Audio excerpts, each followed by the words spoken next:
This shoe with a review of the asics swiftace. What a name, right? What a name. Such a lame name. So this is the signature shoe for Yuki Kawamura, who is doing great in the end. He did great in terms of making it to the NBA for a guy who was 1.7 meters tall, about 5 foot 7, 5 foot nothing. Yeah, it's incredible. He is an incredible player. He really led Team Japan's charge in the FIBA World Cup and slayed giants. But he did not do that wearing this shoe, by the way. Anyway, this is his shoe.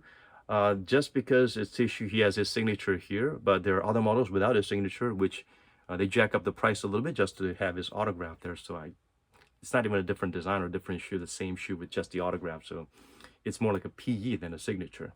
So yeah, this little Mr. Beast logo kind of thing is the only outstanding feature of the shoe. This, if you look at it from afar, it would just be a typical, prototypical, run-of-the-mill asics running shoes or casual shoe. So for a size 9.5, it weighs about 460 grams, so it's pretty heavy, and it's not that crazy heavy, but it feels slightly lighter than what the digits show. But still, if you're wearing asics and you feel this weight, gravity on your foot, you will wonder if this is actually asics shoe. It fits true to size, but it can be a little bit narrow, so make sure you try it and find out if it fits for you. And it's got crazy, stupid, lame toe box dead space, so I hate that. And the upper material is not exactly firm and hugging. It's kind of like a starchy mesh material. So yeah, think about what you will, if this is good enough for you in terms of providing security and lockdown. They did some fun things like adding some pulleys here and there, but it doesn't really do much. Ordinary laces would not have any difference. Overall, there's no pinching sensation. It's a nice little shoe to hug into, but the heel cup, there's a bit of a slip. So be sure you lace it up and find out if you feel that too. It's kind of wide. It's kind of made for Ryu from Street Fighter with super big fat heels. The cushioning, they call the flight foam on the heel and the flight foam propulsion or P on the forefoot. The heel is definitely much more softer and forgiving for shock absorption, and the forefoot is a little bit more bouncy, but I would actually have it the other way around, the heel being a little bit more resistant and this forefoot being a little bit more softer. But I don't know, asics, they did their math and science, so I'm sure they're onto something. But compared to the Unprears, which is the premier signature shoe, you could say that about Yuki Kawamura. He wore that when he was lighting it up at the FIBA World Cup. He wore that while he's doing his short stint in the NBA. He's wearing this now when he's doing nothing. I mean, he's kicked out of the NBA. Probably a 5'7" guy is not going to be called back to join the NBA anytime soon. Mac McClung, 6'2". Trae Young, 6'1", 6'2". Ja Morant, 6'1", 6'2". They're completely ignored in the NBA. You can't really be a necessary piece, defensive liability, if you're that short these days. That's the trend in the NBA these days. So Kawamura, highly likely not gonna get a call back in the NBA anytime soon.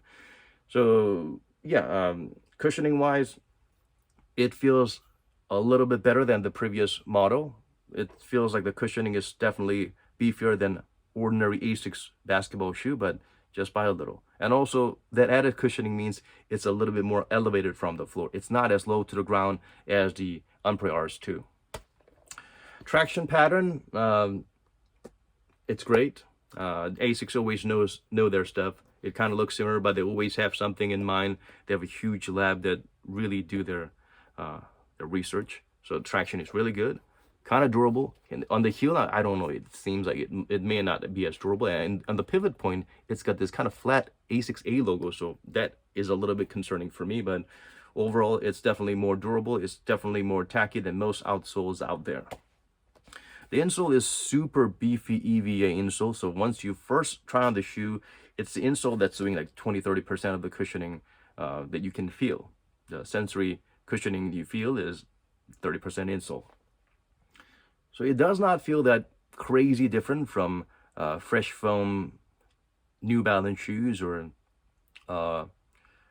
Bounce Adidas shoe, things like that. Definitely softer than some of the rock hard Boost models that's out there. But for about this nearly $200, And is it worth the money? I don't think so. And also, most importantly, Yuki was wearing that on PRs too, which is a lot cheaper than this. So if you get a beefier insole for PRs too, I think that would be better. Overall, it's kind of similar, it's just more lower to the ground. So this charging $200 just because, well, basically asics basketball shoes are overpriced in my opinion, and just to put a autograph there and up the price more, that makes me even more. That makes me want to hate this shoe even more.